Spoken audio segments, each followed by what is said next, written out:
Good morning, Christ Church. Welcome to our hymn sing.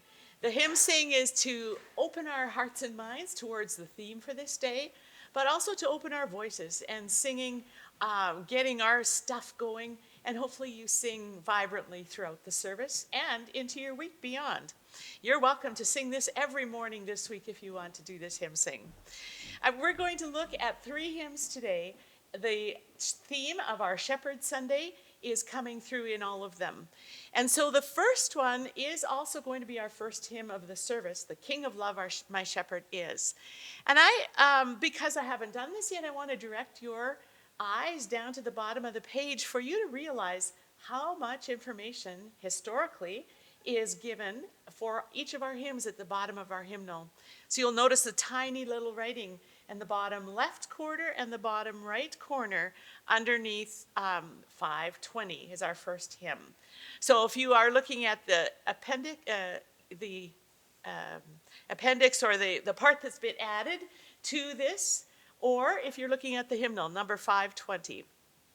And you'll notice it says in little writing, text, Psalm 23, and music by John Dykes. But also that you notice that the text, Psalm 23, has been paraphrased by Henry Williams Baker, and it gives his dates there. On the opposite side, 8787, you'll see numbers, and that has to do with the flow of the text into the musical structure. So we have 8 syllables in the first phrase, 7 syllables in the next phrase, etc. Makes it easy to find another tune to fit it if we wanted to. And then also in capital letters, Dominus Regit Me. So a Latin tune name. The tune names are printed in capital letters always, and this is tradition for the hymn world, so that you can tell the difference between a tune name and a text or a poem name. But back now to our poem and the person who is writing the text, or arranging this Psalm 23 to fit into a metered structure so that we could sing it. So this metered structure is by Henry Williams Baker, and again, his dates at the bottom of the page, you see 1821 to 1877. He was born in London, educated in Cambridge, and graduated there in 1847, and then went on to be the vicar at Herefordshire until he died in 1877. So a long career in that one spot. He wrote many hymns, and he was the editor of Hymns Ancient and Modern, which is a seminal hymnal in the hymn world coming out of Britain. The Hymns Ancient and Modern, or HAM, H-A-M, the hymnal that has set the pace for a century and more to come after it. The last audible words that Baker says from his bed before he died were the 3rd verse of this hymn. Perverse and foolish off I strayed, and yet in love he sought me, and on his shoulder gently laid, and home rejoicing brought me. This text meant a lot to him. It was the core of Psalm 23 for him. The 6 verses that are here reflect the 6 verses of Psalm 23. You will see, though, that Baker brings in some of the New Testament images or ideas alongside Psalm 23 text. So we get the same ideas of each verse of the psalm, but interposed some of our New Testament understanding and the sense of Jesus being the Good Shepherd. Let's sing verses 1 and 3 to honor Baker's importance, how he felt, how important this verse 3 was. The King of Love, number 520, verses 1 and 3.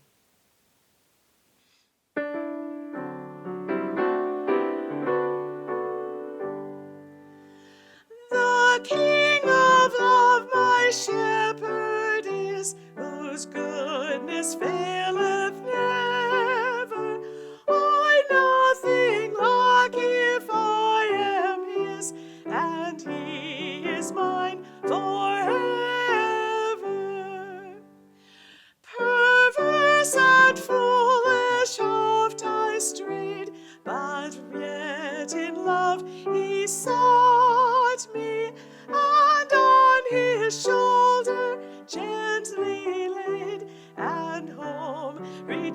blessing brought me. We'll sing that whole hymn later in the service. Thank you for warming up with that now. Our next one is number 630 in our hymnal, or another attachment here. You, Lord, are both Lamb and Shepherd. One of my very favoriteest hymn texts of all times. This is a Canadian hymn text, and it also starts out with this image of Jesus as shepherd, and so that's why I'm including it today, even though it goes on to many other images. Sylvia Dunstan, again, you can see her dates at the bottom of the page, is a modern-day hymn writer, but she died when she was 38 of liver cancer. She was an ordained United Church pastor and prison chaplain. And so we hear from her writings that she wrote this on a commuter bus back from the prison chaplain one day that had been especially hard for her. But she'd also been reading Kierkegaard and had a real love for Kierkegaard. And we can see, if you have read any Kierkegaard, you can kind of see some of these images here. The strongest one being one of Kierkegaard's images of paradox. Kierkegaard talks about the absolute paradox when he is talking about the paradoxical nature of the Christian faith and Christian living. And in fact, Kierkegaard also provides the kind of refrain that Dunstan puts in here, the everlasting instant. Christ, who is yesterday, today, and forever, is also in every nanosecond of our contemporary moments, this everlasting instant. It's a marvelous image coming out of Kierkegaard, but being stated here by Sylvia Dunstan again. This is one of her most famous texts. The text is included in 21 hymnals around the world, and she wrote it in 1984. It was originally titled, her text, her poem was originally titled Christus Paradox. And paradox is what she is looking at here, all the biblical paradoxes. So that first phrase, you, Lord, are both lamb and shepherd. Next phrase, you are prince and slave. And the third phrase in this first verse, you peacemaker and sword bringer. And so she goes through the different verses this way. Verse 3 she hints at last week's road to Emmaus. See if you can find that in verse 3. And in verse 4, we're going to see Revelation's cry of worthy art thou. So look at all these paradoxes that Sylvia Dunstan outlines as you sing it today. We often hear it sung with the tune Picardy, and I'm not going to talk much more about that, except it's a very old and famous tune. But here we see new music written for it by a friend of hers who lived in the same town, Simcoe, Ontario. And he felt it was such a strong text, it needed its own tune. So he wrote this tune as well. You, Lord, are both lamb and shepherd. We'll sing all 4 verses and notice all these paradox images, but also every verse, you, the everlasting instant.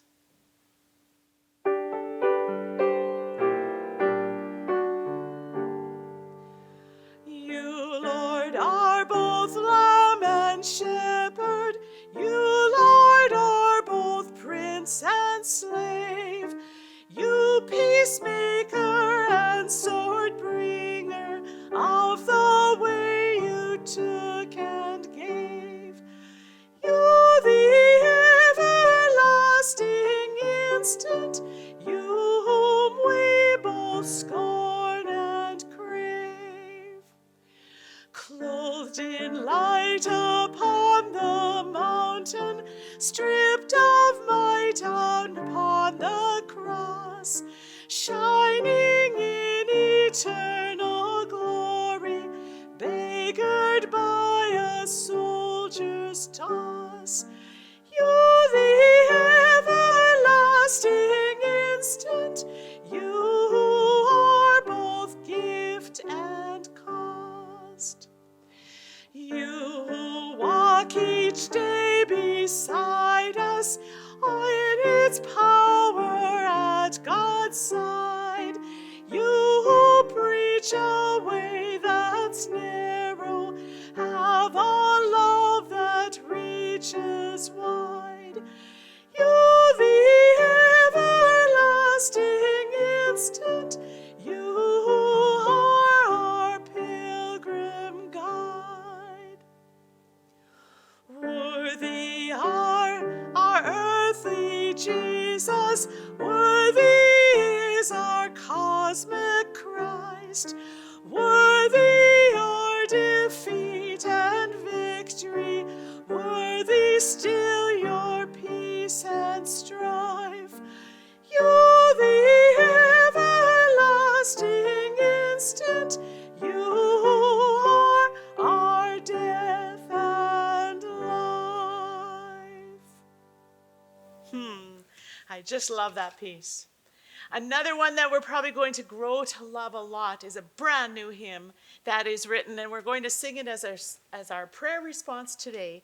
It reflects the reading for today, but it's also been written for this time during COVID-19. It's a prayer for during COVID-19 that's been written by Michael Joncas. Michael Joncas is still living, born in 1951. He is a priest, a liturgical theologian, and a composer of contemporary Catholic music. He wrote On Eagle's Wings, and I will raise you up on eagle's wings. And so that is his most famous one. And then he has just published this one. It will be printed in hymnals and carried by copyright, but he has given it to the church to use for these next months of this year. He studied at Notre Dame University, and then he went to Rome and studied at the Pontifical Liturgical Institute. He was ordained in 1980, and he currently teaches at the University of St. Thomas in St. Paul, Minnesota, and back at his alma mater at Notre Dame University. You will see the image right away of the shepherd here. But he writes, these are difficult times for us, individually and globally. The COVID-19 pandemic has disrupted life as normal and called for acts of corporate and individual heroism in the face of present suffering and an uncertain future. People of faith may be struggling to articulate their belief in an all-good and all-powerful God in this new era. Shelter Me, this is Joncas writing, is my attempt as a church composer to find God's presence even in these fraught times. It's based on the beloved Psalm 23, and my paraphrase adapts the psalmist's sentiments to respond to our present anxieties.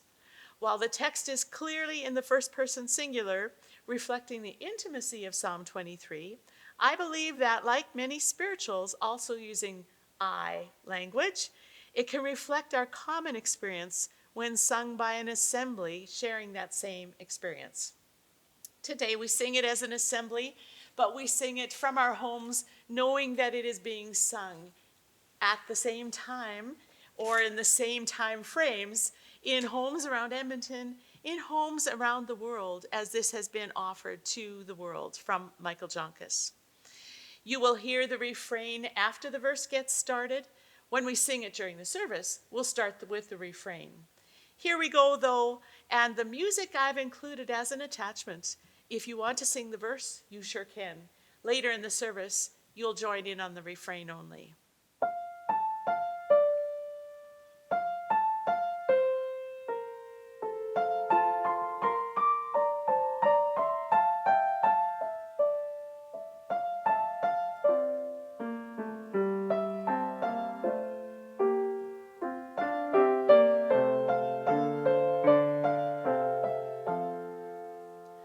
Shepherd and sheep, my God and I, to fresh green fields you led my steps in days gone by.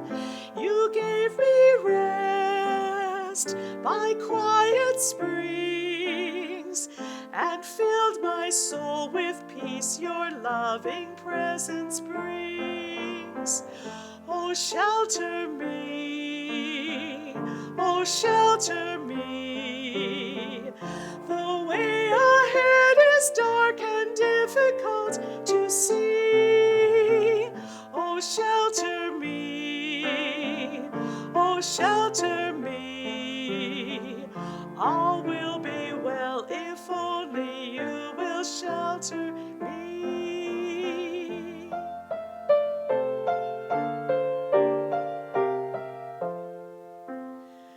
Yet I will walk a different way.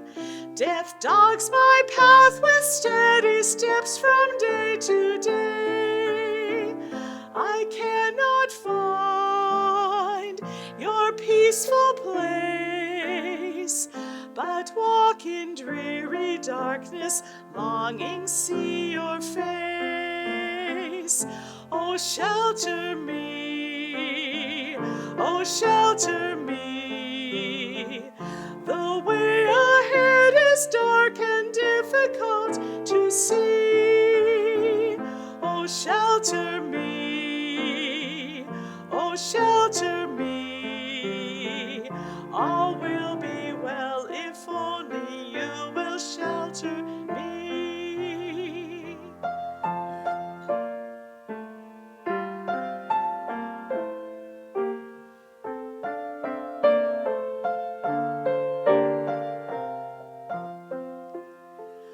I will look back in days to come and realize your faithfulness led me back home. With tears of joy, I'll find my peace, trusting in your mercy you have sheltered me. Oh, shelter me, oh, shelter me. The way ahead is dark and difficult to see. Oh, shelter me, oh, shelter me. All will be well if only you will shelter me. All will be well if only you will shelter me. This piece has touched me this morning, and I hope that you feel God's care, goodness, love surrounding you. Have a great Good Shepherd Sunday.